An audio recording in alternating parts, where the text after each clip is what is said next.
Hola gente libre, bienvenidos a En Primera Plana. La Organización de Naciones Unidas, la ONU, ha convocado una reunión de emergencia de alto nivel para el próximo miércoles 20 de septiembre. Se celebrará en el marco de las actividades que la Asamblea General de la ONU está llevando a cabo en su sede de Nueva York. El objetivo, según los analistas y observadores, pareciera ser doble. Por un lado, crear una sensación de urgencia que traiga de vuelta y ponga sobre la mesa el tratado pandémico. Este, de aprobarse, le otorgaría poder al brazo sanitario de la ONU a la OMS para imponer sus decisiones a los gobiernos de los distintos países. Solo tendría que declarar, antes de hacerlo, una emergencia de salud pública de importancia internacional. Y el segundo objetivo consiste en que todas las naciones miembro firmen y se comprometan un paso más con la nueva Declaración sobre Prevención, Preparación y Respuesta a las Pandemias. El nuevo texto, al que los más críticos han calificado como claramente contradictorio, a veces falaz y a menudo sin sentido, también ha generado preocupación en materia de soberanía, libertad e independencia. La declaración subraya con fuerza la cooperación internacional para garantizar vacunar a todo el planeta, así como la importancia de los documentos sanitarios digitales y la lucha contra la indecisión sobre las vacunas. Y ahora, entremos en materia. El Instituto Brownstone, según señala en su web, surgió en 2020 para dar respuesta a la crisis global que generaron las políticas de la pandemia de la COVID-19, a las que califican como un experimento fallido de control social y económico que se llevó a cabo en la mayoría de las naciones. Desde entonces, este pequeño equipo trata de cambiar el mundo y dar a conocer nuevas fórmulas para que se respeten los derechos y las libertades esenciales del ser humano, incluso en tiempos de crisis. El Brownstone añade que la ONU, en su nueva declaración, está pidiendo mucho más dinero del que se haya gastado en cualquier otro programa de salud internacional nunca. Que esto generará una gran riqueza para algunos que ahora están trabajando en estrecha colaboración con la OMS y con las Naciones Unidas, que con los poderes que buscan arrebatarles a los gobiernos posiblemente volverán a imponer las mismas medidas COVID que acaban de provocar el mayor aumento de la pobreza y las enfermedades que hayamos visto en toda nuestra vida, y que, lógicamente, las pandemias solo se volverán más frecuentes si alguien se propone que esto sea así, por lo que no estaría de más preguntarse qué está pasando en realidad. Si bien la declaración no especifica exactamente qué implicaría las llamadas tecnologías de salud digitales, en teoría podrían incluir los polémicos pasaportes mundiales de vacunación digital, que están siendo desarrollados por la Organización Mundial de la Salud, la OMS y la Unión Europea. De hecho, la OMS ha afirmado que utilizará el certificado COVID digital de la Unión Europea como modelo para establecer un certificado sanitario digital global. Si se implementan dichos pasaportes, podrían vincularse con las identificaciones digitales propuestas por la Organización de las Naciones Unidas. Recordemos que durante el apogeo de la crisis de la COVID-19, en algunos países de la Unión Europea, como Austria, los ciudadanos eran esencialmente segregados de la sociedad si se negaban a recibir las inyecciones de la COVID-19. Y el certificado digital europeo de vacunación o la prueba de vacunación se requería para viajar entre los Estados miembros de la Unión Europea. También señala que el personal de esta industria liberticida, de rápido crecimiento, ha escrito un texto claramente contradictorio, a veces falaz y a menudo sin sentido, y puntualiza que provee de palabras, lemas y temas propagandísticos como equidad, acceso a la educación y empoderamiento de mujeres y niñas para tratar de justificar tanto este crecimiento rápido como la apropiación del poder que planea. En su análisis comienzan señalando que dado que la muerte por COVID-19 se asocia a grupos entre los 75 y los 85 años con importantes comorbilidades, es decir, otras enfermedades graves, y esperanza de vida reducida, los fallecimientos por COVID-19 no influirían en el indicador socioeconómico. ¿Por qué? Porque son personas que ya no están en edad de trabajar. Estos 3 años de devastación socioeconómica a los que se refiere el documento necesariamente se deberían a las políticas de respuesta COVID, no a la COVID en sí misma. Cierres de negocios, confinamientos, o te vacunas o te despido, las generosas ayudas financieras que concede el gobierno y que también salen del bolsillo del contribuyente, etcétera, etcétera.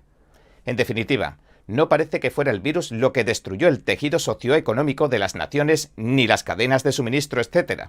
Además, muchos ancianos dejaron de frecuentar hospitales en busca de alivio para sus enfermedades por temor a infectarse, lo que también dificultó y redujo sus tiempos de vida. La misma OMS que aconsejaba en 2019 que no se recurriera a bloqueos ni confinamientos de ningún tipo, bajo ninguna circunstancia, para combatir la gripe pandémica, en 2020, siguiendo el ejemplo, las presiones y los vítores propagandísticos de la China comunista, cambió de idea y decidió que había que imponerlos.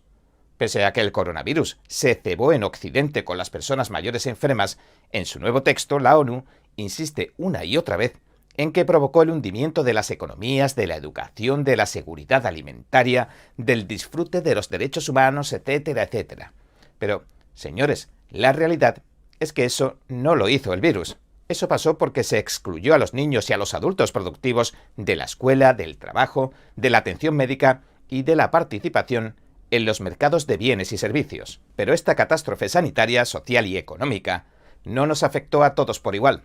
Para algunas organizaciones como la Alianza de Vacunación Infantil Gavi, de Bill Gates, o para corporaciones como las farmacéuticas Pfizer, Moderna o Johnson & Johnson, que defendieron con saña las políticas COVID y a la OMS, se trató de un periodo dorado.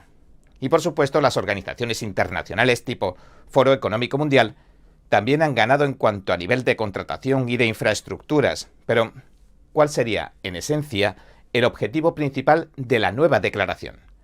Pues respaldar las enmiendas y el tratado propuestos por la OMS para el Reglamento Sanitario Internacional. Esto garantizaría que estos brotes virales, que tienen un impacto tan pequeño, puedan seguir siendo altamente rentables. Y así se solicitan otros 10.000 millones de dólares más por año para respaldar esto, como reza el punto 29 de la declaración. Y es que, aunque en el siglo pasado las pandemias ocurrieron solo una vez por generación y matan a una fracción de quienes mueren por enfermedades infecciosas endémicas, atraen una gran parte de este interés corporativo y financiero. Además, la imposición de reglas autoritarias a escala global normalmente llamaría la atención. Pero, ¿y si las colaran bajo el disfraz del llamado Reglamento Sanitario Internacional? ¿Y la OMS se convirtiera en algo así como un estado de salud totalitario global que anulara la soberanía de los países? De hecho, fueron capaces de pasarse 3 años fingiendo que la inmunidad no era un hecho que se lleva estudiando desde hace décadas, o que la relación entre pobreza y mortalidad no existe. Así que la declaración de la ONU se trata de un movimiento de la industria para financiarse a sí misma, a través de unos contribuyentes a los que acaban de empobrecer. Y entre sus muchas incongruencias, la declaración también defiende la educación de los niños. Pero fueron estas mismas organizaciones las que abogaron por cerrar las escuelas de cientos de millones de niños, aunque nunca pertenecieron a ningún grupo de riesgo, sino más bien todo lo contrario. Además, a través de las enmiendas del Reglamento Sanitario Internacional, planifican exámenes médicos obligatorios y vacunaciones obligatorias forzadas, que enriquecerán a las farmacéuticas que patrocinan a la OMS y a sus organizaciones afiliadas. Así que podrían esperarse que se declaren unas cuantas pandemias más. Y en medio de este caos se echa en falta la reacción de los políticos y, como no, la preocupación de los grandes medios de comunicación, lo cual está provocando en realidad una ignorancia generalizada tan extraña como alarmante. La ONU y la OMS también reconocen que algunos están viendo la falta de lógica en algunos de estos asuntos, así que han lanzado una guerra contra lo que llaman desinformación, incitación al odio y estigmatización relacionados con la salud, para acallar cualquier tipo de pensamiento alternativo que choque con la versión oficial. Hace poco la OMS calificaba a este tipo de gente, que ve agujeros en la versión oficial y cuestiona sus políticas, como extrema derecha, agresores anticientíficos y una fuerza asesina. De este modo se constituye en el órgano que controla la libertad de expresión y decide lo que es verdad y lo que no, al más puro estilo de la China comunista, que, por cierto, pese al escabroso historial que posee, se presenta ahora al Consejo de Derechos Humanos de las 47 naciones. Helen Neuer, director ejecutivo de UNWESH, un grupo independiente no gubernamental de derechos humanos con sede en Ginebra, señaló que elegir a las dictaduras de China, Rusia y Cuba como jueces de derechos humanos de la ONU sería como convertir a una banda de pirómanos en los bomberos. Será una bofetada para sus miles de prisioneros políticos y para millones de otros tantos ciudadanos que se ven sometidos a su represión, si la ONU convierte a estos agresores flagrantes en jueces y guardianes globales de los derechos humanos. Antes del verano, la OMS también elegía a Corea del Norte, un régimen que mata de hambre a su gente, según el señor Neuer, para que formara parte de su junta directiva. Por otra parte, el Instituto O'Neill de la Universidad de Georgetown cree que la nueva declaración de la ONU se queda corta en muchos aspectos. Escribió en un extenso artículo lo siguiente: tal como está redactada, la declaración política es una oportunidad perdida para mantener a los líderes firmes y garantizar que las naciones en Ginebra den como resultado verdaderos compromisos de los jefes de Estado para una gobernanza global equitativa y eficaz para la próxima pandemia. En otras palabras, para algunos parece que no cabe duda de que habrá una próxima pandemia y que representaría una gran oportunidad para establecer una gobernanza global. Ahora tanto la declaración como el Reglamento Sanitario Internacional de la OMS e incluso el tratado pandémico que apoya este reglamento permanecen todos a la espera de que los firmen esos gobiernos y dirigentes políticos que dicen representar a sus pueblos. Bien, este ha sido nuestro episodio de hoy. Gracias por sintonizarnos. Si le gusta nuestro programa, por favor, no olvide darle a me gusta, suscribirse y compartir este vídeo con sus amigos y su familia, porque todo el mundo merece conocer los hechos. Una vez más, gracias por ver En Primera Plana. Nos vemos mañana. Además de las personas que cruzan ilegalmente a Estados Unidos y se entregan a la patrulla fronteriza, hay un grupo menos conocido llamado los escapados. ¿Cuántos eran? ¿Ah? The Epoch Times produjo el documental Escapados, la crisis fronteriza oculta, a fin de dar a conocer de cerca la mayor crisis fronteriza de la historia de Estados Unidos desde la perspectiva de los que la viven a diario. We expect people in our homes to come to our front door. If they sneak into our home any other way or try to get into our home forcibly, it's pretty much codified in every state across this country that can be perceived as a threat and you can react appropriately. Además de los 1,7 millones de escapados, los agentes fronterizos ya han detenido a más de 6,7 millones de migrantes ilegales en la frontera estadounidense desde el inicio del gobierno de Biden. Muchos son liberados en Estados Unidos y viajan a ciudades santuarios como Nueva York y Chicago, generando un impacto en todo el país. Este documental ofrece una visión de lo que está ocurriendo en la frontera estadounidense y los héroes cotidianos que trabajan duro para mantener a salvo a su comunidad y proteger la frontera.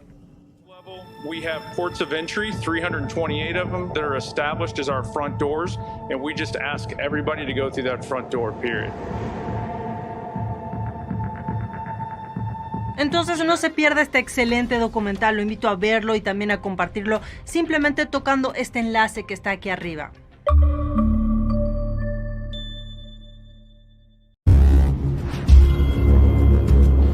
The 2030 agenda is, to put it simply, our plan.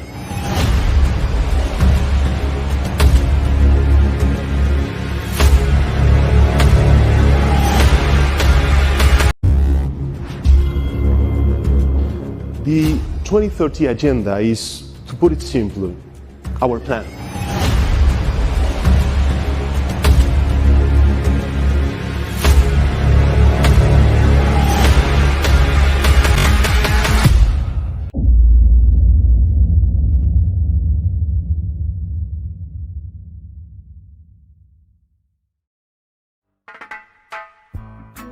Buenos días, señorita García. Buenos días, amor. Te echo de menos.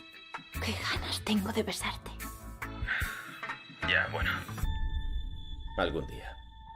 Se decreta el toque de queda. Todos los ciudadanos no... Se decreta el toque de queda. Todos los ciudadanos no... Se decreta el toque de queda. Todos los ciudadanos no autorizados deben permanecer en sus casas. Aumentan las tensiones al inicio de la semana 213 de confinamiento. Emerge una nueva realidad. COVID-23 ha mutado. Iniciando escáner de temperatura. Temperatura normal. Otra noticia terrible. Los nuevos datos confirman que el virus ataca el tejido cerebral. ¡De rodillas! Tranquilos, tranquilos, soy inmune. ¡No te muevas! ¡Soy inmune! Los fallecimientos ascienden a 110 millones a nivel mundial. Los infectados están obligados a ingresar en campos de cuarentena.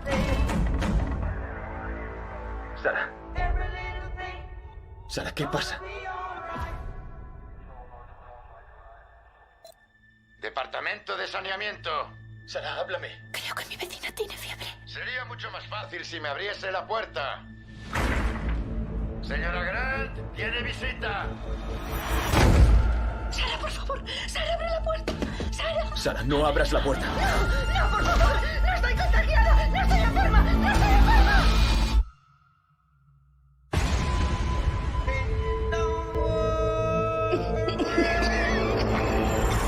Iniciando escáner de temperatura. 3, 2, 1. Anomalía detectada. Guardias armados llegarán dentro de 4 a 6 horas. No salga de casa o se le disparará.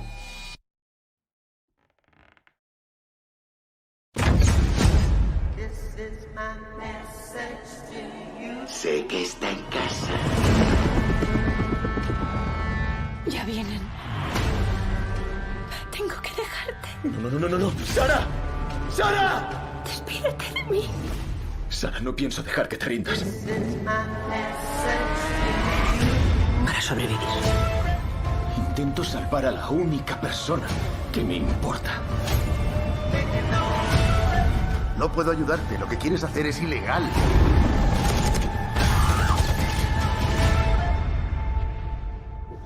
Nico.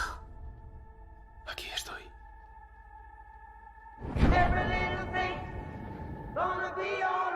Y recuerda, mantente segura, cuerda y sana.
Now is the historical moments of time, not only to fight surreal violence, but to shape the system. To shape the system. To shape the system.